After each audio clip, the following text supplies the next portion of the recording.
శ్రోతలకు నమస్కారం. మన ఛానల్కు స్వాగతం. శ్రీ రామచంద్రాయ నమః. శ్రీ కళాభాను విజయం 3వ భాగం. రచన పంచరత్నం సుబ్బరామప్ప గారు, ఇనగలూరు గ్రామం. ప్రపంచంబున కళా పర్వతములకు అన్నింటికి మహోన్నతంబైనది హిమవద్ నగము. సమస్త ఓషధీ బృందముల ఆలవాలం ఈ శీతశైలము. నిఖిల మాణిక్య రాశికి జననసీమ ఈ హిమధామం. బహుమహర్షి జనవాసమి చెలిమల ఆకాశంబు నుండి భూమికి దిగుటకు గంగా మార్గం మీ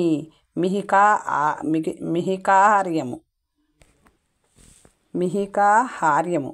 సకల తపస్సిద్ధాశ్రమం బి తుషారగిరి. గౌరీ శంకరులకు ఉనికి పట్టి ప్రాళేయధరము. చతుర్ముఖ సౌనక ముఖ మక హోమ ధూమ ప్రకీర్ణ మీ శైల రాజము. వసుధార భదరికారణ్య నైమిషారణ్య బిందు సరోవర లోకపాల సరోవర కేదారేశ్వర బ్రహ్మకపాల అనంగ నిర్యాణ గౌరీ కళ్యాణ రతి మాంగళ్యాభివర్ధనాది పుణ్యక్షేత్ర సంయుతం బి హిమవంతము. ఈట్టి పరిమహారణ్యంబున దొకానొక దినంబున లేళ్లను తరుముచు వరాహంబులను దృంచుచు నేను ఏనుగులను వాదంబులలో ద్రొబ్బుచు భక్షులను దోలుచు నలుదిశలం భారీ రివ్వున శబ్దం భూయిష్టంబగు బాణజ్వాలలతో వేట సలుపుచు తల చుట్టల జుట్టి నడుమునకు నారచీరలు గట్టి కౌపీనంబును పెట్టి కూర్చని ఎదురు దబ్బలం బట్టి సూదుల వలె వాడిగా జవిరిన ఎదురు పుల్లలను ఇనుపం ములుకులను నిండించిన ఎంబుల పొదులు వీపున దూగాడుచుండా గ్రటులు ముడివేచి కోహో కోహోయను ధ్వను ఆకాశంబునకెగుయుచుండా 1000 మంది శబరార్భకులు చెనుదెంచుచుండిరి. వారి వెనుక బాలసూర్య ప్రభంబోలు ఒక విధంబగు తేజం వరణ్యంబంతయు గ్రమ్ముకొనుచుండ కాంచన బింబయుతంబగు ఎర్రని పీతాంబరంబును నడుమునకు చుట్టి దివ్యాంబరం వినిర్మితంబగు కవచంబు తొడిగి పసుపు వన్యగల పట్టు దూకూలములు రింగులు వార కట్టుకొని సుఖదేహఛాయను బురుడించు పట్టు వస్త్రంబు బాగుగా ధరించి కేశపాశంబులు లూర్ధ్వంబున కూకటింగా ముడివేచి పుష్పంబులను జుట్టి సువర్ణ రత్నమయంబగు హారంబులను పుష్పమాలికలను యురంబున తాండవిల్లుచుండ కర కంకణాంగుళీయ కర్ణకుండలాది భూషణంబులు ప్రకాశింప పరిపక్వ జంభీర ఫల సదృశ దేహఛాయ ఒప్పారి ఒక ధనస్సు వామహస్తంబునను తూనీరంబులు మూపునను శరంబులు దక్షిణ అస్తంబునందును ధరించి లోకమోహనానంద కరంబగు ప్రసన్న వదనంబున జంధన వినిర్మితోర్ధ్వ పుండ్రంబును కస్తూరి పరికల్పిత బిందువును క్వచిత్ కుంకుమ పరివేష్టితంబగు భ్రూ మధ్యంబున ఒప్పార దారుమయ పాదరక్షలు తొడిగి తొల్లి విశ్వామిత్ర మహామునీంద్రు వెంటనంటి యాగ సంరక్షణార్థమై చెనియడి శ్రీరామచంద్రుని బోలి 25 వత్సరంబులు గల ఒక బాలకుండు చనుదించుచుండే.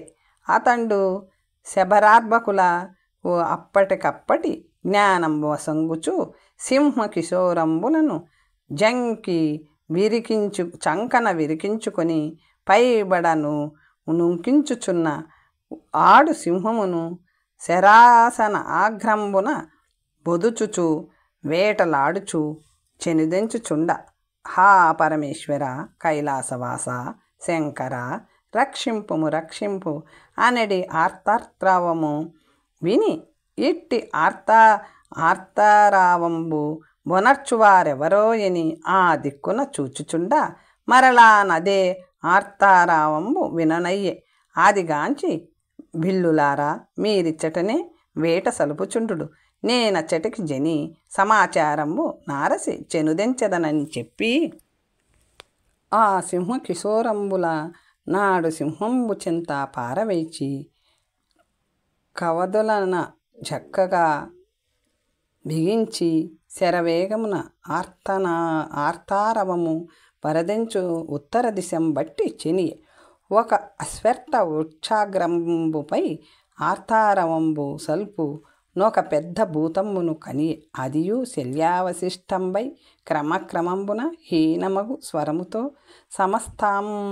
సమస్తాంగంబులు కట్టుబడి కడుపు చిచ్చుచే ఎర్రవారిన నేత్రములొప్పార భారీ తప్పించుచున్న కని కరుణారసంబు వెళ్ళి విరియ నా పురుషోత్తముడిట్లనియే. అయ్యా నీవెవరు, ఎందులకీ రీతి తప్పించుచున్నవాడవు అనెను. భూతము, బాలక నేనొక దైవోపహతుండను, మంత్రపాశబద్ధుడను, కడుపు చిచ్చుచే కడతేరు చున్నాడను అనెను. ఆ పురుషోత్తముడు, ఎవరిచే మంత్రపాశములను బద్ధుడవైతివో అయ్యో శుష్కించి ఉన్నావే, పాపము కారణమేమి అనెను. భూతము, నా కథ వివరించుటకిప్పుడు శక్తిహీనుడనై దాహముచే నుడివడి ఉన్నవాను. నేనాహారంబు గైకొని 2 మాసములయ్యే. ఆ పర్ణ పుటికలచే నదీపానం బొదకము నదీ పావనోదకంబు తెచ్చి ఇచ్చిన గ్రోలి నా కథ వచింతును, నింత మాత్రము పుణ్యము కట్టుకుమ్ము అనెను. అనిన ఇది ఒక మహాసహాయమాయని తామరాకులను దొప్పగా గూర్చి జలంబులను కొని తెచ్చి ఇచ్చి గడుపు నిండా త్రావి సేవ తీర్చుకొని, తండ్రి నిన్ను గన్న సాక్షాత్ పరమేశ్వరుడు నన్ను కృతార్థులను చేయుటకు చెనుదెంచెనేమోయని ఒక విధంపైన ఉల్లాసంబు కలుగుచున్నది. 2 మాసముల నుండి ఇంత మాత్రము నన్ను పలకరించిన వారు లేరు. నీవు బాలుండవై నా ఆకృతికి దిగులొందక నన్ను సేదదేర్ప నుద్యమించి ఉన్నవాడవే. నీ ధైర్య సాహసంబులెంతని కొనియాడెదను. నా కథ సాంగముగా వివరించెద.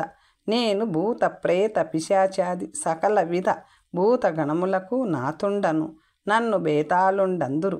ఇచ్చటికి తూర్పు దిశ నిదే హిమాలయారణ్యమున బ్రహ్మపుత్ర నదీ తీరమునందొక భైరవ పూజాపరుండవు భేంఢా భైరవుండను కాపాలిక రాక్షసుండు ఆశ్రయంబు కల్పించుకొని ఉన్నవాడు. అతడు మహాక్రూరుడు. అతని చెంత 1000 మంది చార్వాక రాక్షసులను, 1000 మంది భైరవానుచరులను, 1000 మంది ఆశ్రమ శిష్యులను కలరు. ఆ రాక్షస భటులు ప్రజలకు వనరించు బాధలింతింతయని చెప్పుటకు అలవడదు. ఆ భైరవుండు మహామంత్రవేత్త, పాదుకాంత దీక్షితుడు, వామాచారపరుడు, ప్రతి మంత్రమును శీఘ్రఫలంబు చెందగల వాక్శుద్ధిపరుడు, ధనుర్వేద సాధనోపకరణం బగు నధర్వణ వేదం బాతనికి గరతలామలకము ప్రయోగోపసంహారములందు నేర్పరి. ఆ దురాత్ముండు ప్రతిదినమును భైరవ విగ్రహమున ఒక నరబలి ఒసంగుచుండును. ప్రతి సోమవారంబునందొక శృంగారవంతురాలును యవ్వనాంగియు నగు కన్యకను బలియిచ్చుచుండు. అనవరతము ఏదియో క్షుద్రమంత్రమును అష్టాపనము చేయుచుండును. అతనిండొక దినమున కర్ణకాపాలయను మంత్రానుష్ఠానమునర్చి మంత్రాది దేవతనాహ్వానంబు గావించె. ఆ కర్ణ కపాల నా ముఖ్య పరిచారికయగుటచే నాతో విన్నవించె. అది విని, ఎవ్వడురా నా చెంతనున్న నిన్ను పిలుచువాడు పోవలదని నా ప్రయోగము ఉపసంహారమునర్చితి. మరి ఒకటి ప్రయోగించినదియు ఉపసంహరించి మరి ఒకటి ప్రయోగించినదియు ఉపసంహరించితి. ఆ దురాత్ముండెవ్వడో చూచెదనని కర్ణకపాలం దొడుక్కొని భైరవాశ్రమమునకు జని చూచితిని. రక్త మాంసములచే రొంపి మక్షికములను కాక గూకములను ముసురుకొనుచుండ చూడ అసహ్యమును ఘోరంబుగా నుండెను. బలి కొరకై బలవంతమున తెచ్చిన స్త్రీ పురుషుల కలకలము ఆర్తారావము చెప్పనలవి కాదు. నాడు సోమవారం ఒక సర్వాంగ సుందరిని రక్తవస్త్ర గంధ మాల్యాములచే అలంకరించి ఇరువురు చార్వాకంగునులు చెరి ఒక ప్రక్క ఈడ్చుకొని వచ్చుచుండుటయు, ఆ కాంత తన తల్లిదండ్రులను దలిచి ఏడ్చుచుండుటయు, పలుమారు మూర్ఛలం చెందుటయు కాంచితి. నాయన భూతరాజైన నాకే అలజటి కలిగే మీ బోటి సాధు పురుషులకింకెంతటి ఆరాటంబు కల్గునో నే చెప్పజాల. అదిగాంచి ఆ కన్యక నెట్లయినా తప్పింపవలయననుకుని ఒక వేటున నా రాక్షసాంగనలను బడద్రొబ్బి ఆ కాంతనెత్తుకొని మహావేగమున కాశీ పట్టణమునకు జనుదించి అన్నపూర్ణాదేవాలయో పరిభాగంబునందు దించి కర్ణకపాలం దొడుక్కొని భైరవ ప్రయుక్తములగు మంత్రములను ఖండించుచు అతనిని దుర్వృత్తిన్ మాన్పి గర్వం బణచవలెనని యోచించుచుంటి. భైరవునకు బలిచేయు శ్రీని దప్పించుటచే తన పరిచారుల వలన నా వృత్తాంతం బెరింగి మహాకోపమున నన్ను సంహరించుటకు అనేక మంత్రములు నాపై ప్రయోగించే. నేనవి అన్నియును ఉపసంహరం కావించితి. అతని మంత్రవిద్యయు ధూరబంధన ప్రయోగములను మహా అస్త్రములను ఎన్నియో నన్ను బంధించుటకును ప్రయోగించినవి అన్నియును నన్నేమి చేయును నిష్ఫలములయ్యే. అతండు మరింత రేగి వీరశరభం శాల్వాస్త్రం అభ్యసించి ప్రయోగించుటకై మంత్రానుష్ఠానము చేయుచుండే. ఆ మంత్రసిద్ధి కాకుండునట్టులా నేనెన్నియో మాయలో నర్చితి. అతండు సామాన్యుడు కాడు, చెలింపక జప తత్పరుడయ్యే. దానిని గాంచి అనేక పిడుగులతనిపై పడునట్టును, శిలావర్షంబులు కురియునట్టును, కొండలుర్లి పడునట్టును, భూమి తలక్రిందులగునట్టును చేసితి. మరియు అతని స్వాధీనమందు లేకుండా కొన్ని క్షుద్రశక్తులు అతని దిగ్బంధనావధులయందు నిలిచి దిక్కుతోచక ఇట్లనిపించితి. ఏమునర్చినను చెలింపక 3 మాసములకు మంత్రసిద్ధి చెందే. పట్టిన పట్టు వదులువాడు కాడు ఆ రాక్షసుడు. సిద్ధి చెందిన శరభ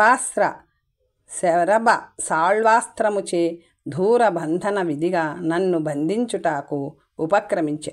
దానిని దప్పించుకొనుటకు ఉపాయమును యోచించితి. ప్రయోజనము లేకపోయే. నాకు ఆయాసబంధికం బగుచూ వచ్చే. ఈ అశ్వత్థ వృక్షంబుపై కూలబడితి. ఉన్నది ఉన్నట్టే నా దేహం బట్టే కట్టుబడియే. లేచుటకును కదులుటకును శక్తి చాలకపోయే. నాట నుండియు అన్నము ఉదకంబులు లేక పరితపించుచున్నవాడ, నేడు నీవు సంగిన నీరంబే అమృతంబు వలె క్రోలినాడ. అతడు నన్నిట్లు బంధించి మారణహోమంబు సేయ మంత్రం అభ్యసించి ఆ మంత్రసిద్ధికై ఇప్పుడు జపం చేయుచున్నవాడు. ఆ మంత్రసిద్ధికి 3 మాసములు కావలయు. ఇప్పుడు 2 మాసములు అతిక్రమించినది. ఇంకనొక్క మాసంబే వ్యవధి. పిమ్మట నా ప్రత్యంగమును అభిచార మంత్రములను ఖండింపబడి సజీవముతో మారణహోమంబును యజ్ఞేశ్వరునికి ఆహుతి నామావశిష్ఠుండు కావలసిందే. నా గతి ఇట్లయ్యే. నా దేహంబుంబంతయు మంటలచే దహించుచున్నదనియు తట్టుకొనలేక బోరున ఏడ్చె. అది కాంచి ఆ బాలకుండును ఏడ్చి, అయ్యా బేతాళ, ఈ విపత్తు నుండి కడతేరు మార్గం ఏమైనా కలదా? విమర్శింపుము, నే సహాయం బొనెర్చదా. బేతాళుడు, నాయన, నీవు పసివాడవు. అది మహామాయాసాధ్య కార్యము. నీచే నెట్లగును అనెను. బాలుడు, ఎంతటి కఠిన కార్యంబైనను ఆచరించెదా, నీకై అగ్నిన్ చొరమన్నను దూకెద, ప్రాణంబులు విడువమన్నను విడిచెద, చెప్పుము చెప్పుము అనెను. బేతాళుడు ఇలా చెప్పెను. నా తరుణోపాయంబు నేనిరుంగను. ఉత్తర దిశగా ఇట్లే పోయి అతి దుర్గమంబగు పర్వతంబును గడచి బదరీనారాయణంబును ప్రవేశించి అచ్చటనున్న నరనారాయణులను ఋషులను గూర్చి 3 దినంబులు తపంబాచరింపుము. నిరాహారుండవై ఉండుము. నీవు దేవాంశ సంభూతుని వలె అగుపడుచున్నావు. వారు నీకు దర్శనం బొసంగి నా బంధ విముక్తోపాయం బెరిగింతురు. తండ్రి, ఆ మార్గమున నీకంతరాయము అనేకములు సంభవించును. నీ విట్టి పనికి పోవుచున్నావని ఎవరికిన్ తెలియక బహురహస్యముగా చెనవలయు. భైలగునేని ఆ దురాత్ముండు సామాన్యుడు కాడు. నీకనేక విఘ్నములు ఒనగూర్చును. తుదకు ప్రాణంబును కెక్కు పెట్టును. మరలా నా గతియే నీకగును. ఇట్టి దుర్ఘటన కార్యంబునకును భూని బడిసిన కార్యంబునకు పసికూనవగు నిన్ను ప్రేరేపించుచున్నవాడ ననిన నమ్మహాత్ముండట్టే ఆకాశంబుపై దృష్టులు సారించి, ఓరి దురాత్మ, ప్రపంచమున నెందరి పురుషులను ఎందరి స్త్రీలను ఆ పాపి భైరవ విగ్రహమునకు బలిచ్చుచున్నావో, వారి బంధువులనెంతమందిని గోడు గుడిపించుచున్నావో. ఛీ కష్టాత్మ, నీ ఎట్టి దుష్టులు ప్రపంచంబున దుండదగదు. మానవ ద్రోహి భేండా భైరవ, నిన్ను నా బాణాజ్వాలలచే నేటికి 30వ దినమున నిదే అశ్వత్థ వృక్షంబునకు బలి ఇచ్చెద. అయ్యా బేతాళ, ఇదే నా ప్రతిజ్ఞ. వినుము. ఆరిహార బ్రహ్మాదులడ్డమైనను సకల గిరి కాననంబుగా భూమండలం బొడ్డగిలి పడినను సముద్రంబు లింకినను నేటికి 30వ దినంబున ఆ భైరవుని సంహరించెద. నీ బంధ విముక్తి చరించెద. ఆ రాక్షస గణంబులను పంచభూతంబులకు గ్రాసం వసంగెద. ఆ మనుజాహార భైరవ విగ్రహంబును చూర్ణము వనర్చెద. ఇట్లు నర్పనైతినేని మాతృద్రోహి గతికి పంచ మహాపాతకంబులొనర్చు నా వారి గతికి పోవువాడ. మరియు నా అస్త్ర శస్త్రంబులతో చితి పేర్చుకొని అగ్నికి ఆహారం అయ్యద. ఇక నీవు భయపడుకుము. ఇదే నారాయణ కవచంబున నీ కష్ట దిగ్బంధనంబునర్చితి. నిన్నే మంత్రంబులను మారణ హోమంబులను బాధింపవు. నా ఆనతిచే శబరాత్మకులు ప్రతిదినంబును నీకు ఆహారమును నీరును తెచ్చి ఇచ్చుచుందురు. దుఃఖింపక స్వల్పకాలము ఓర్చుకొనుము. శబరార్భకులను భయపెట్టక సౌమ్యతచే వారిచ్చు ఆహారంబు పరిగ్రహింపుము. ఇదిగో నీకు నమ్మిక కలుగుటకై మరలా ప్రతిజ్ఞను ఆచరించద. వినుము. ఇక పోయి వచ్చేదనని చెప్పి ధనుష్ఠాంకారంబు కావించుచు ఉత్తర దిశ బట్టి చెనియే.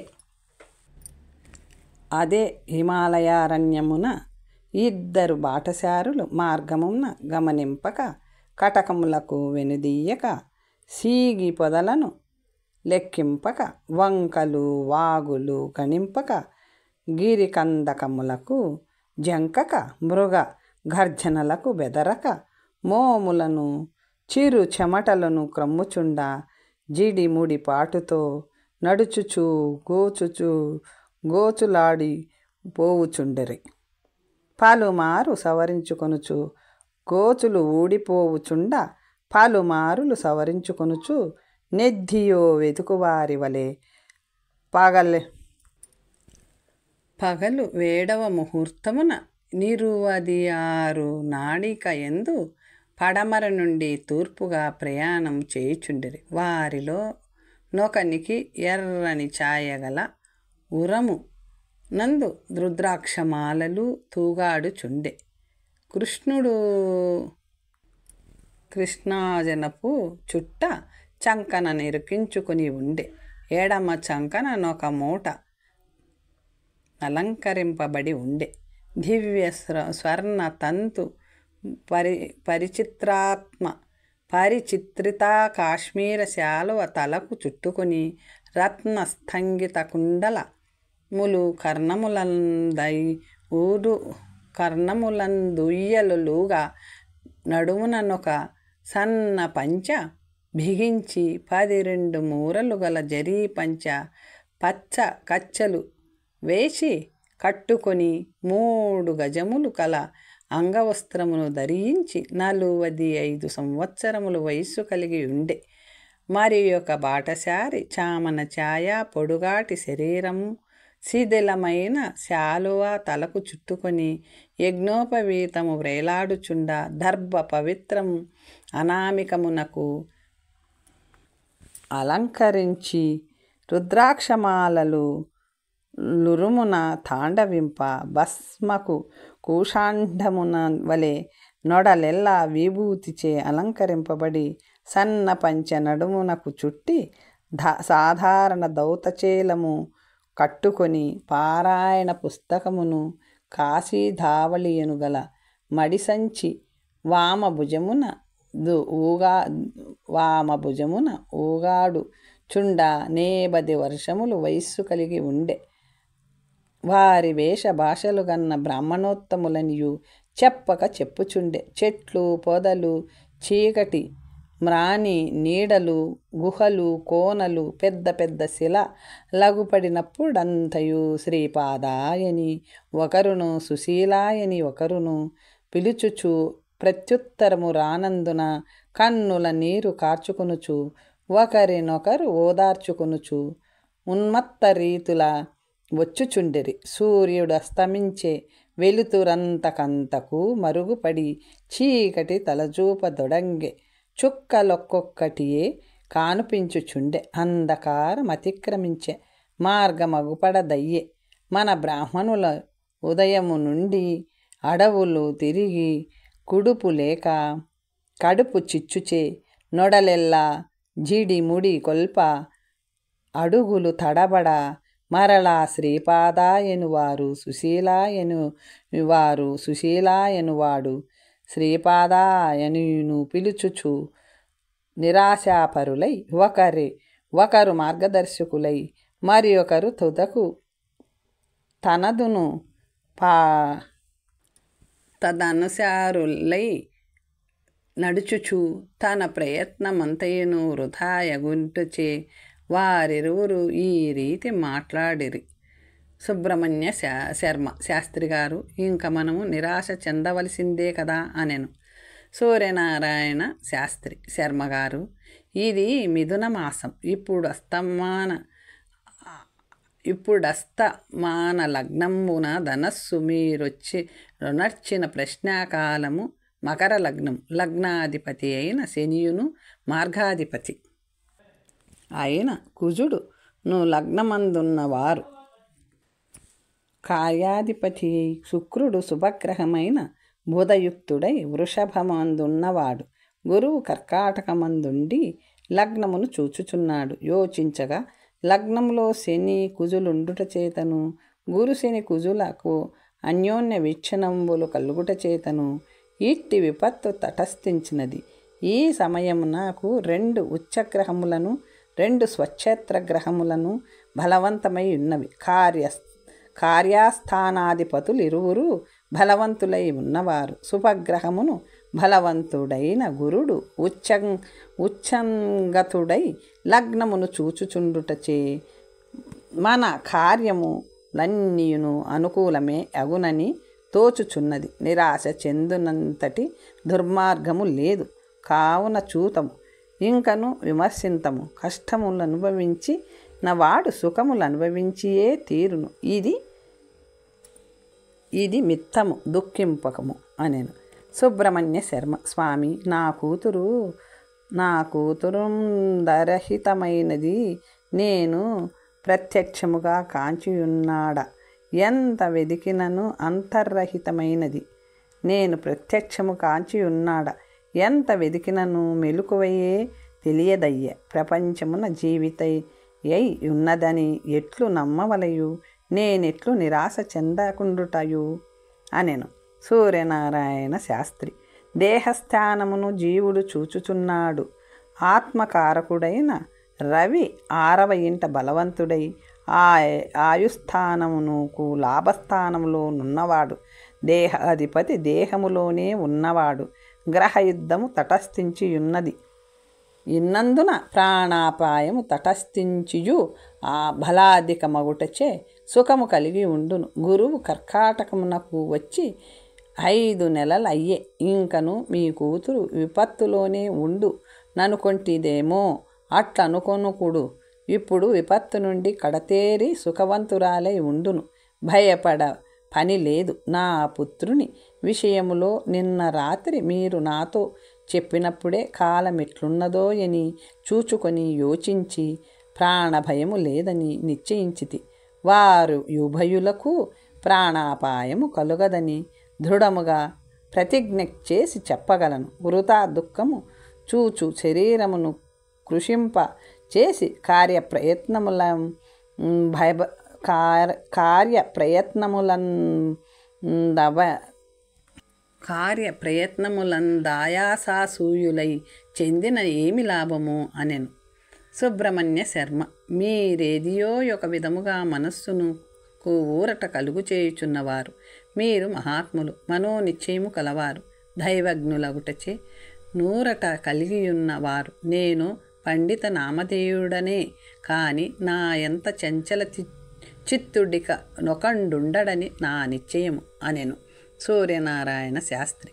అట్లనకుడు ఎవ్వరికైనను కష్టములేమాత్రము స్వల్పముగా తటస్థించినను అవియే బ్రహ్మ ప్రళయముగా భావించి కడతేరుటకు మార్గమే లేదని దశ దిశలు పరికించుచుండుట సహజము. ఈ విషయములన్నీయును మీరెరుంగనివి కావు. పుత్రికా శోకపరీతులగుట చేతను దద్దన్వేషణార్థమై గృహము విడిచి దేశాటనము అరణ్యవాసము తటస్థించుట చేతను కేవలం సామరత్వమగు పరుచుచున్నారు. సాధారణ శక్తి గల మీ కిరింగింప సమర్థుడనా అనెను సుబ్రహ్మణ్య శర్మ శాస్త్రి గారు. ఇప్పటికి 5 నెలలయ్యే. అరణ్య రోదన మునర్చితి. బడలిక హెచ్చయి మన నూరట కలుగదయ్యే. ఇంకా నా భార్యకును నాకును త్రివేణి సంగమమే దిక్కు. నేనొకండనే వెదుకునప్పుడు నాకీ బాధ ఏమియూ ఒప్పకుండే. ఇప్పుడు ఆకలి బాధించుచున్నది. అడుగు తడబడుచున్నవి. జవసత్వములు తగ్గుచున్నవి. మృగ గర్జనలకు భీతి ఉడముచున్నది. నాడు లేని దేహాభిమానం ఈనాడు కలుగుచున్నది. ఈ అరణ్యమున తిరగాడలేను. ప్రయాగ కరిగి ఎట్లో దేహయాత్రను గడిపెదను. ఈ రాత్రి ఇందెందైనా విశ్రమించి వారి ఉనికి పట్టులకు వారు వెళ్ళుదమని పశ్చాత్తాపముచే మెల్లమెల్లన నడుగుడుచు పక్షులు రెపరెపమని చెట్ల నుండి లేచి ఉలికిపడుచు లతయో పూరి పుడకయో మార్గమునందు బడియున్న సర్పమను భ్రాంతిచే మిట్టిపడి మరలా నిదానించి పరికించి వృధా భ్రాంతి పడితి అనుకొనుచు మరలా అట్లనే భ్రమ చెందుచు వచ్చుచుండ అచ్చట ఒక దేవాలయము అగుపడియే. అయ్యది గోపుర ప్రాకారము శిథిలమై భూమిని ఆశ్రయించి ఉండే. లోపలికి అరుగుటకు దారి అగుపడదయ్యే. బహిప్రదర్శన ప్రదేశమునంతయు నాగజముడుతో నిండుకొని అడుగిడ నసాధ్యమయ్యే. నిదానించి చూచి ఒకచోట మట్టి తిన్నె కాంచిరి. ఆ తిన్నె నెక్కి దేవాలయంలో ప్రవేశించిరి. ఒక దినసు పురువులు జీరుమని దేవాలయ రంగమంటపము నందరుచు చుండె. గబ్బిలములు యొక్క దుర్గంధము చెప్ప వీలు లేదు. నాసికారంధ్రము భేదించుచుండె. బుర్రున నెగురుచు కేలనంబునర్చుచు నటు నిఠు తిరుగాడుచు విషయోపభోగి చిత్తము వలె నిలుకడ లేక గబ్బిలములు గుంపులుగా నుండే. ఆ దేవాలయమున కానుకొని ఉత్తర దిశగా నొక వటవృక్షముపై భయంకర ఘూకధ్వనులంబరము భగుల్చుచున్నట్లు మన బ్రాహ్మణుల చిత్తంబుత్తలమును పెట్టుచుండే. అది గాంచి వెలుపల శయనించుటకు భూకారములకును మృగగర్జనలకును దిగులు చెంది ఎట్లో ఈ దేవాలయమునని ఈ రాత్రి గడిపి ఉదయమునని వెళ్ళెదమని సన్న పంచులలో నా రంగమంటపమున శయనోపయోగావస్తములు మాత్రము నూర్చుకుని కరతాళ ధ్వనులచే గబ్బిలములను తరిమి కృష్ణాయనుచు వాసుదేవాయనుచు శంకరాయనుచు నిట్టూర్పులు విడుచుచు సన్న పంచలను కృష్ణాజనములను పరుచుకొని మూటలు తల క్రింద నిడుకొని శయనించి మార్గాయాసము చేతను ఆహారము లేనందునను నిద్ర రాక అటు ఇటు పొరులుచుండగా అయ్యో జనని జనకులారా, వృద్ధాప్య దశలో నా నిమిత్తమై ఎంత దుఃఖించుచున్నారో హా పరమేశ్వరా. తర్వాత కథ వచ్చే భాగంలో తెలుసుకుందాం. ఓం స్వస్తి.